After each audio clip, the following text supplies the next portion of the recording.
So when we think about religion, most people immediately picture a church, a priest, or a formal service when you think about religion in the US.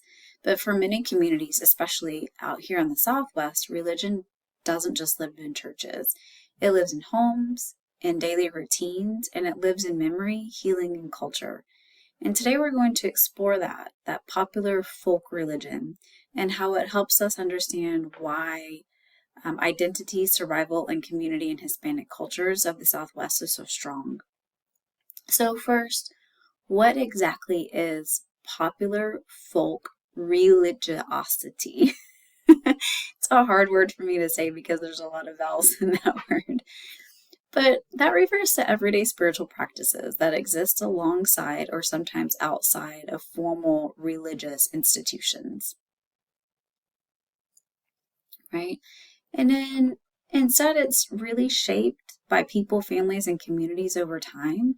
That means it's not controlled by official church rules. So in the Southwest, these traditions develop through a blending of Spanish Catholicism, indigenous beliefs, and Mexican cultural traditions. And that blending, that's what's really important.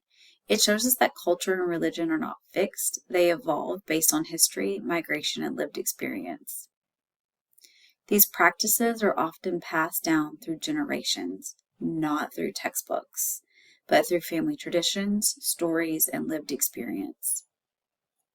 So it often focuses on very human needs like protection, healing, miracles, and that personal connection to the spiritual world.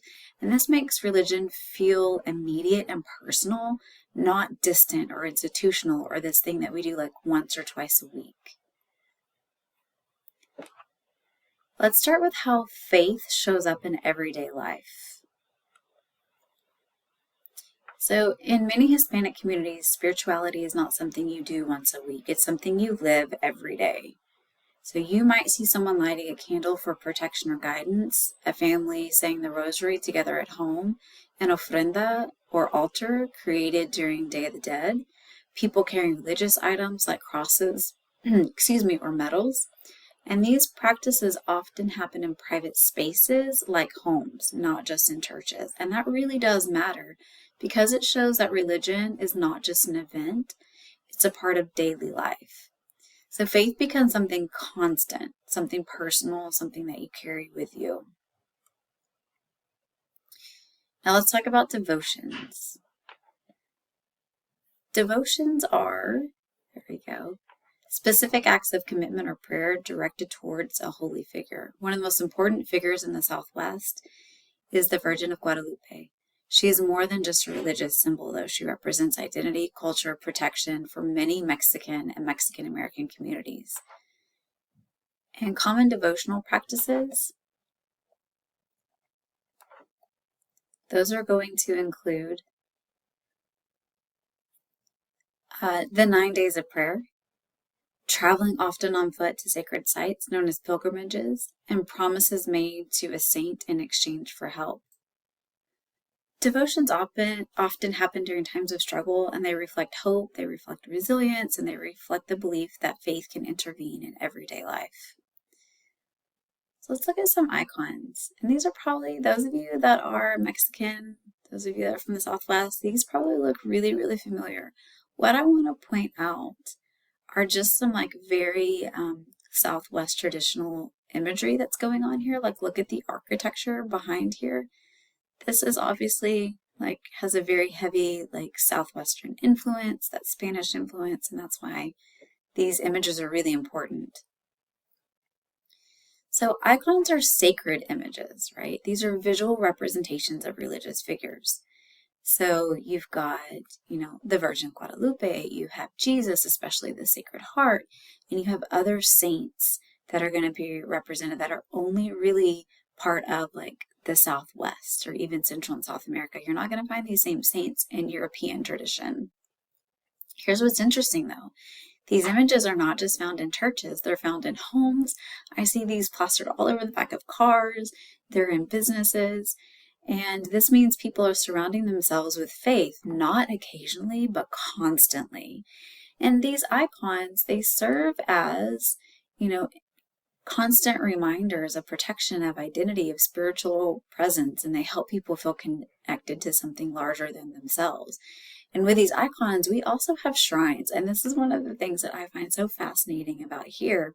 I take my son to school every morning and I pass by 3 or 4 shrines in the neighborhoods out in Surprise where we live. And I love seeing these little shrines, in front of houses. You also see a lot of these shrines, like I believe some of these are also like at cemeteries, you're going to see some shrines.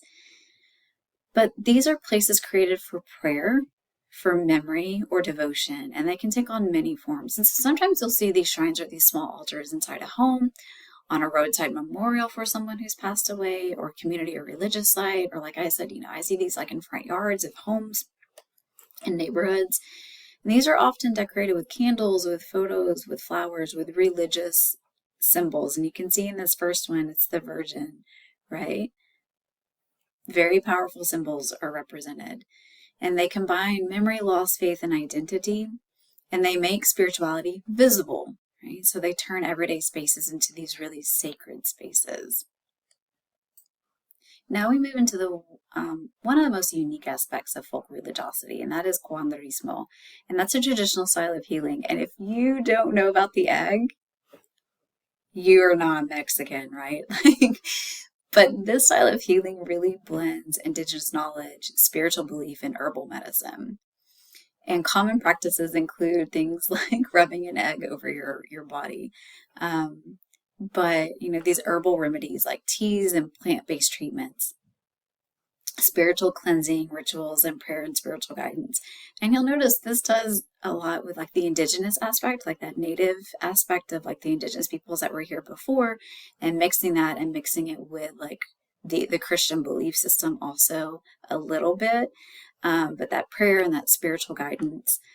So, and this is like a very holistic style of healing. It focuses on not just the body, but the mind and also the spirit. And it's really important historically because many communities in the Southwest had limited access to formal health care. It just didn't exist. So they relied on that community knowledge and that elder knowledge and that tradition that was passed down. And this style, it really represents resilience and survival and the cultural continuity, like passing that culture down over time.